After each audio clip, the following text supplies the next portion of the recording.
Thank you for joining me for today's presentation titled Pediatric Blenderized Tube Feeding, an Update. My name is Katherine Bennett and I practice blenderized tube feeding in the outpatient setting at Chalk Children's Hospital in Orange, California. I'm delighted to be here today to share my experience with blenderized tube feeding with you. Blenderized tube feeding use by consumers and healthcare providers alike continues to increase, and the goal of my presentation today is to provide you with an update of what's new.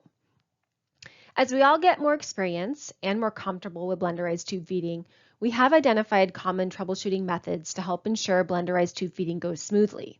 Also, with the increased interest and use of blenderized tube feeding, there has been a significant increase in the amount and type of commercial blenderized tube feeding products. We will review both of these as well during today's presentation, so let's get started. The objectives for today are as follows. Review current literature on blenderized tube feeding diets in the pediatric population. Learn why blenderized tube feeding is a growing treatment plan in pediatric patients. Review monitoring and troubleshooting blenderized tube feeding. And review commercial blenderized tube feeding options.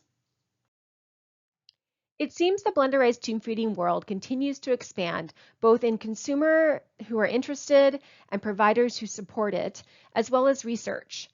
For part of our discussion today, I will be providing a brief research update from the past 5 years, touching on the following 6 topics: prevalence of blenderized tube feeding, gastrointestinal health, feeding intolerance, quality of life, microbial contamination, nutritional adequacy, and healthcare costs. Let's first start with the definition of blenderized tube feeding. The American Society of Parenteral and Enteral Nutrition defines blenderized tube feeding as a type of tube feeding used for patients who cannot tolerate semi-synthetic formulas or who wish to consume whole foods. Blenderized tube feedings are formulated with a mixture of blenderized food sources with or without the addition of commercial enteral formula. Let's start with reviewing why blenderized tube feeding continues to grow as a pediatric nutrition therapy. Much of its rise in popularity can be credited to tube feeding consumers themselves, seeking a more natural and more normal diet instead of commercial formula. Many consumers tout the benefits of real food tube feeding, including improved feeding intolerance. As both consumers and healthcare providers start seeing more and more improved feeding intolerance with the use of blenderized tube feeding over commercial formula, blenderized tube feeding use continues to increase.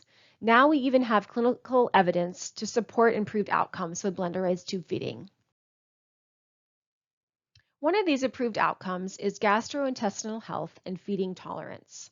With blenderized tube feeding use, we are continuing to see improved stooling patterns, both in terms of constipation and diarrhea, so helping to soften stool and constipation and firm stool and diarrhea, and improved feeding tolerance, so less gagging, retching, vomiting, reflux, pain, and nausea.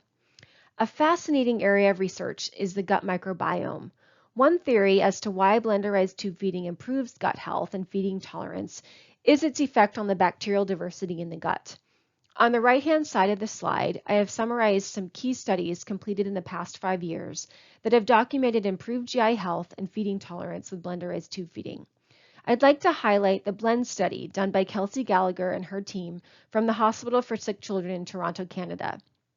Not only did they measure and find improved GI symptoms and feeding tolerance, they completed a stool microbiome analysis of their patients on blenderized tube feeding. They found an increase in gut bacterial diversity and species richness, both indicators of a healthier gut microbiome. This is likely attributed to the use of real food over synthetic, sterile, commercial formula that may not provide adequate substrates from fruit, vegetables, and whole grains to promote a healthier gut bacterial diversity. Lastly, in my experience with blenderized tube feeding, I have had some patients who were not constipated on commercial formula, but became constipated on a blenderized tube feeding diet. This is almost always temporary and usually mild in nature. It is often relieved with continued use of the diet, ensuring adequate fluid intake, and sometimes even using stool-promoting foods like prunes or peaches in the blenderized tube feeding diet itself. This is likely the result of an increase in fiber intake from a blenderized tube feeding diet over commercial formula. Now let's review how blenderized tube feeding affects quality of life. Many blenderized tube feeding studies have included quality of life measures in their research, and I've highlighted these studies on the right-hand side of this slide. Many consumers continue to report improved quality of life because of a variety of reasons. With a blenderized tube feeding diet, they have control over what they can feed their child and can choose more whole or natural foods, as well as provide foods through the feeding tube that other family members are eating by mouth. They continue to report that blenderized tube feeding is tolerated better than commercial formula and continue to prefer blenderized tube feeding ingredients over commercial formula ingredients. I'd like to highlight one of the studies listed. Dr. Haran and researchers from Boston Children's Hospital, who conducted a prospective cohort study of 70 children aged 1 to 18 years receiving blenderized tube feeding versus commercial formula. 58 participants completed Likert questionnaires addressing satisfaction ratings with their feeding regimen. What they found was that compared with those on commercial formula, those on blenderized tube feeding reported greater satisfaction ratings, and this result was significant. One large concern of blenderized tube feeding use is microbial contamination. This concern has been around for decades and was one of the main reasons that commercial formula was developed. Concern for foodborne illness has been a large barrier to healthcare providers accepting and recommending a blenderized tube feeding diet. And until recently, we've had very little research regarding microbial contamination and blenderized tube feeding. We now have some interesting and much needed studies completed by Teresa Johnson and Dr. Deborah Milton out of Troy University in Alabama, evaluating microbial contamination risk of blenderized tube feeds. You can see these studies listed on the right-hand side of this slide. Dr. Milton and her group conducted a literature search of studies since the year 2000, comparing microbial load of blenderized tube feeding with commercial formula. In the 6 studies that they found, they stated it was difficult to compare the evaluation of microbial loads due to different country standards for acceptable levels. And although 4 of the 6 found commercial formula superior to blenderized tube feeding, the study authors attributed the high bacterial contamination to improper food handling and time and temperature violations rather than the actual type of tube feeding. As Dr. Milton and her team further state in their recent paper, Nutrition in Clinical Practice in 2020, preparing completely sterile food is not possible in real-world environments. Dr. Milton's and these recent studies listed here have found that inpatient prepared blenderized tube feeding is as safe as commercial formula in terms of microbial load. Factors that can influence microbial load include the recipe type and, of course, safe food handling practices. In regard to outpatient prepared or home prepared blenderized tube feedings, these recent studies have found that the majority are safe. They concluded that the high microbial counts in some of the samples could be attributed to soil contamination, close to expiring ingredients, as well as potential contamination by household pets. It's important to note that there is no research on tube-fed patients with foodborne illnesses or the outcomes of those who received contaminated blenderized tube feeding. Overall, it seems that the concerns of foodborne illness and blenderized tube feeding are exaggerated and more research is needed. However, safe food handling still should remain imperative and should be included in blenderized tube feeding diet education. Another potential barrier to the recommendation and use of blenderized tube feeding has been nutritional adequacy. Earlier studies have suggested blenderized tube feedings are inadequate. However, the more recent studies, like those listed on the right-hand side of this slide, as well as reported experience, suggest both inadequacy and adequacy. There seem to be many factors affecting the nutrition adequacy of blenderized tube feeding diets, almost like an oral diet.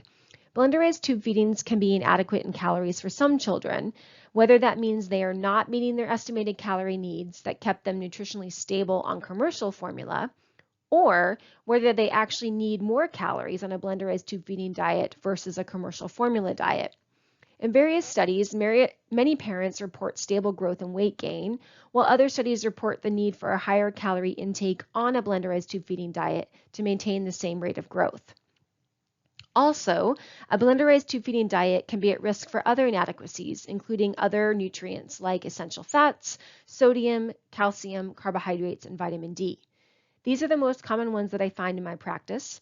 However, blenderized tube feeding diets are very often higher in things like fiber, nutritional quality, as well as dietary diversity, which plays a much larger role in gut health and likely overall health than previously thought.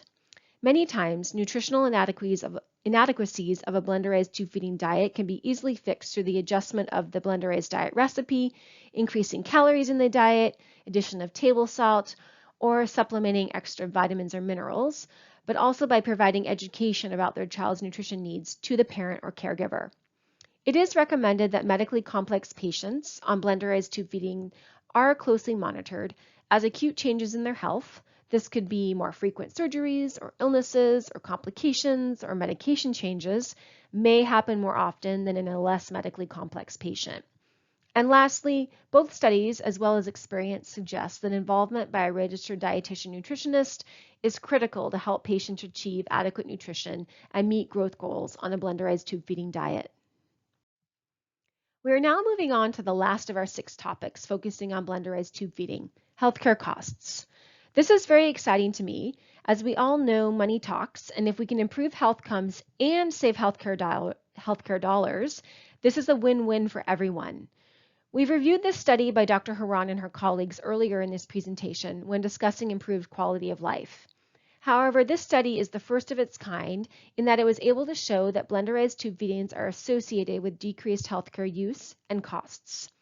They found that visits to the ED were reduced by 43%, total admissions by 53%, and respiratory-related admissions by 67% for patients on a blenderized tube feeding diet versus a commercial formula diet. They concluded that, quote, blenderized tube feeding diets are a well-tolerated, safe, and relatively low-cost intervention to improve health outcomes with potential for significant reduction in healthcare costs, end quote. I definitely hope we will continue to see more studies like this to further support blenderized tube feeding diet use. For the rest of this presentation, we will be reviewing blenderized tube feeding monitoring, troubleshooting, as well as discussing commercial blenderized tube feeding options. This slide shows some key indicators of a successful blenderized tube feeding diet. For the tube feeder receiving the diet, they may be more medically stable and suffer from less illnesses, for example. They will have a stable growth trend. They will tolerate their feeding regimen better, which could lead to a reduction in medication use, as well as reduced calls to healthcare providers. Another potential indicator of a successful blenderized tube feeding diet is also seeing an increased interest in eating by mouth if it's safe to do so. For the parent or caregiver, a successful blenderized tube feeding therapy would include a good understanding of their child's health and nutrition needs, being able to afford the foods and equipment needed to do a blenderized tube feeding diet, understand food safety principles, be motivated, and also have the time in their schedule to prepare and administer a blenderized tube feeding diet.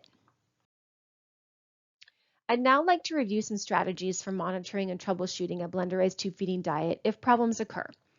When I initially start a patient on a blenderized tube feeding diet, I like to have close follow-ups. This means every 1 to 2 months to gauge how the patient is doing, monitor weight, as well as assess how the parent or caregiver is doing with this new way of feeding. Once we're in a more stable pattern, I then recommend follow-ups every 4 to 6 months. I do monitor growth very closely, and if growth is slowing more than we'd like, I will assess the need for higher calories or review the nutritional adequacy of the blenderized tube feeding regimen. At every visit, I review the blenderized tube feeding recipes in detail to see if any ingredients or amounts have changed from what was recommended. Sometimes families will change the blenderized tube feeding recipe or meal plan on their own, which could result in inadequate nutrition, so it's important to review the recipe or the regimen or meal plan each visit to ensure that there haven't been too many major changes that have affected the nutritional adequacy of the blenderized tube feeding diet. Lastly, I do like to monitor labs on all my tube feeders, especially my blenderized tube feeding tube feeders. I recommend a complete blood count, a basic chem profile, vitamin D, iron, and zinc yearly, or perhaps more frequently if levels are abnormal and we're treating a deficiency. So I put together this chart to help address some of the common blenderized tube feeding problems and give potential solutions.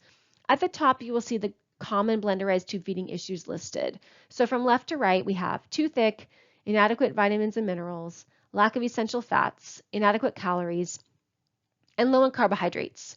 I won't review all of these problems and solutions in details, but would recommend that you review them on their own. But let's review one of them as an example. So what do we do if a blenderized tube feeding diet is too thick for feeding or a parent struggling with the consistency? One of the solutions is to rework the recipe or meal plan and to limit foods that actually thicken the blends, for example, rice and bananas. Another solution is to see if instead of giving the blenderized tube feeding separate from the prescribed free water feeding, we could add the prescribed free water to the blenderized tube feeding or even the recipe itself to thin out the consistency. Another solution is to assess the blender type and pump type. Some work better than others. And lastly, assess if the patient can move to bolus or syringe feedings if they're having trouble using a pump. I would like to point out that a lot of solutions require brainstorming by the parent and the registered dietitian together. I've learned so much from my parents and always pass on their tips and tricks to new families that I work with. Lastly, solving or limiting problems also has a lot to do with caregiver or parent education. I find that once I explain a rationale behind a recommendation, parents and caregivers are more likely to comply. In the final part of the presentation today, I will be reviewing commercial blenderized tube feeding options. The first commercially prepared formula containing real food ingredients was developed in 1971, and not until 2012 has there really been any advancement in this line of products. As of my last count, we now have 27 different individual options for commercial blenderized tube feeding products from 6 different manufacturers. I had the pleasure of co-authoring an invited review for ASPEN's Nutrition and Clinical Practice with Betsy Helmgren and Jennifer Piazza titled Blenderized Tube Feeding, Health Outcomes and Review of Homemade and Commercially Prepared Products. I encourage you to check out the review for more details and information on commercial blenderized tube feeding options. In our review, we discussed the limited research of commercial blenderized tube feeding products. We don't currently have any head-to-head comparisons of home blends versus commercial blenderized tube feeding products, or even commercial standard formulas and commercial blenderized tube feeding products. Some studies include commercial blenderized tube feeding products with home blenderized tube feeding and show positive and similar results. In my experience, I see improved tolerance with commercial blenderized tube feeding products, just like I do with home blends compared with commercial standard formula. There are many benefits of commercial blenderized tube feeding products besides improved feeding intolerance. For one, they are shelf-stable. They are also prepared and packaged in a way that decreases the potential risk of any microbial contamination. They can also provide a more consistent nutrition source, as well as have a better or easier to administer consistency than thicker home blends. They also have longer hang times than home blends, for which it's recommended to be administered in 2 hours or less. Commercial blenderized tube feeding options can provide sole source or supplement a home blenderized tube feeding diet. I have many families who rely on these when they can't do home blends, for example, if they're traveling or during hospital stays. With over 27 different options now and 6 different manufacturers, there is a lot of variability in brands and ingredients. When I review commercial options with my patients, I like to review the ingredients of the brands and discuss the pros and cons to see what would be best fit for their child's nutrition and growth goals, as well as meet the parent's desire for what they'd like to feed their child. Some may require additional supplementation, while others don't. A big trend in oral diet trends right now, as well as commercial blenderized tube feeding product trends, is plant-based protein, particularly pea protein. This is definitely an area for further research, particularly in comparing plant-based protein products, hydrolyzed plant-based protein products, to animal-based protein products. Lastly, the insurance coverage and availability may be barriers for some patients getting commercial blenderized tube feeding options. In general, insurance can cover these products. However, there is some variability depending on state and plan. I discussed this in more detail in the other presentation titled Transitioning to Blenderized Tube Feeding, Inpatient-Outpatient Settings, and Insurance Coverage. So to close for today, what once seemed to be trendy, blenderized tube feeding is officially here to stay. Overall, more recent studies seem to show many benefits and even less risks or concerns than we previously thought. Commercial blenderized tube feeding products provide great options for when a home blend is not possible. We, of course, continue to need more studies, especially in our medically complex pediatric population. And lastly, healthcare providers and registered dietitians need to continue to expand their knowledge and acceptance of blenderized tube feeding to help our patients succeed with blenderized tube feeding. I'd like to acknowledge that this educational offering was provided to you by ASPEN, supported by an educational grant provided by Real Food Blends. I'd also like to thank Aspen and Real Food Blends for asking me to share my experience with you today. Also, please check out Aspen and its resources listed here. Thank you so much for attending today, and I wish you the best of luck in your blenderized tube feeding endeavors.